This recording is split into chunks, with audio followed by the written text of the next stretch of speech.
Hi NCC, happy Saturday. I want to start by thanking Bobby for swapping days with me for our staff devotionals. She'll be taking Tuesdays and I'll be taking Saturdays. You may not know that I also work at Lafayette Christian School in LaGrange as the drama and music coach. And so our teachers, we all returned on Monday of this week, and I confess it's been a bit of a whirlwind, and we're a little overwhelmed in preparation for what the new school year looks like. And I haven't been on my back porch in probably 10 days, and I had to clean cobwebs and everything. It's like, oh. So I really needed this time with you this morning and with the Lord. And so I hope that today's devotion encourages you, because it sure has given me a moment of encouragement just to spend some time with the Lord and to be reminded of something very important. Earlier this week on my Facebook posts, there was you know how it will bring up memories, Facebook memories? And it was this week that a memory came up from when I first went back to work in the classroom. It was about 10 years ago. And I won't go into the detail of it because I shared it on Monday. So if you want to read that, you can. But it had to do with God reminding me of His faithfulness in a very creative way. He knows that I'm visual and I need reminders, and I'm also forgetful, so I need reminders. And God reminded me of His faithfulness through a Facebook post. And I think it's important that we testify to the goodness of God, because those moments can come up later, years later on Facebook memories, and just remind us of God's goodness. Well, He did it again this morning. Because I am very forgetful, and I was reading this morning in the book of Joshua, and so I'm going to read with you from the book of Joshua, chapter 4. When the whole nation had finished crossing the Jordan, the Lord said to Joshua, "Choose 12 men from among the people, one from each tribe, and tell them to take up 12 stones from the middle of the Jordan, from right where the priests stood, and to carry them over with you and put them down at the place where you'll stay tonight." And I'm going to paraphrase now, and so he did all that, and we're going to skip to verse 5. He tells the people, okay, so here's what God says: "Go over before the ark of the Lord your God into the middle of the Jordan, and each of you is to take up a stone on his shoulder." So these are not little things, these are big stones. "According to the number of tribes of the Israelites, to serve," and this is why, "to serve as a sign among you. In the future, when your children ask you, 'What do these stones mean?' tell them that the flow of the Jordan was cut off before the ark of the covenant of the Lord, and when it crossed the Jordan, the waters of the Jordan were cut off. These stones are to be a memorial to the people of Israel forever." So the Israelites did as Joshua commanded them.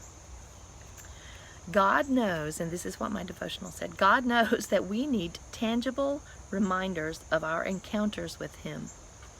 For me, earlier this week on Facebook, in that memory, it had to do with a chair. It was a tangible, visual reminder of God's faithfulness to me. It was a particular chair. Now, no matter how life-changing that kind of life event can be, our memories cannot always retain the spiritual impact. We forget, and we forget to tell our children. A spiritual heritage can be washed away. This is why God instructed Joshua, Israel's leader, to build a memorial of stones to remind them of when God piled up the waters of the Jordan just as He had the waters of the Red Sea.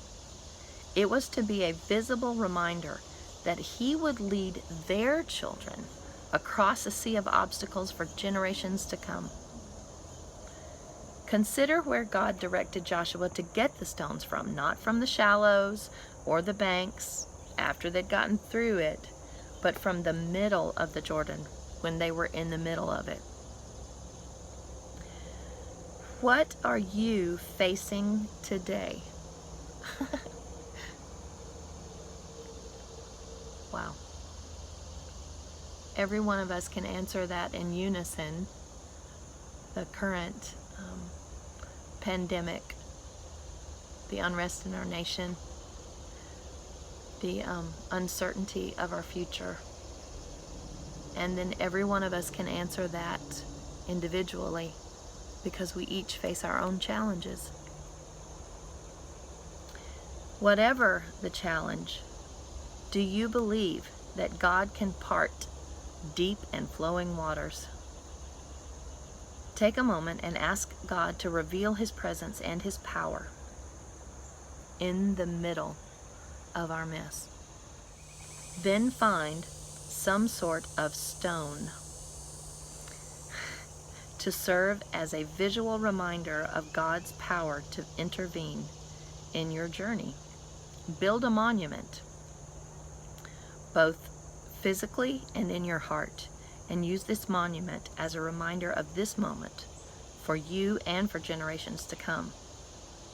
God cares deeply that you remember His goodness and pass those memories on to the next generation. So here's what I plan to do. I'm going to get a rock and I'm going to put the number 2020 on it, and I'm going to put it somewhere on this porch. And I'm going to get it right now while we're in the middle of this.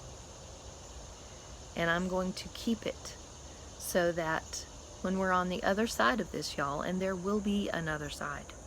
Hold on. When we're on the other side of this, my great-grandchildren, I pray, will see a big rock on my porch that has the number 2020 on it. And they'll say, "What does that rock mean?" And I will be able to testify to the goodness and faithfulness of God in the middle of the most stressful, uncertain, unprecedented time of our lives. So I encourage you, pick up a rock. Do something that is a visual reminder of the faithfulness of God to you today, whatever it is you're facing. Now, we also wanted to remind you that we are gathering physically at the church tomorrow morning. And if you're able to join us, we look forward to seeing you. If you're not ready for that, we also have the live stream on Facebook and on YouTube. You are part of us. We are part of the same body of people, the same family of people, and we are in this together. So we encourage you to stay connected, continue growing in your faith, continue to turn to the Lord and depend on His faithfulness, and let us know how we can pray for you and we can be in this together. Okay? We love you. Have a great Saturday. See you tomorrow morning.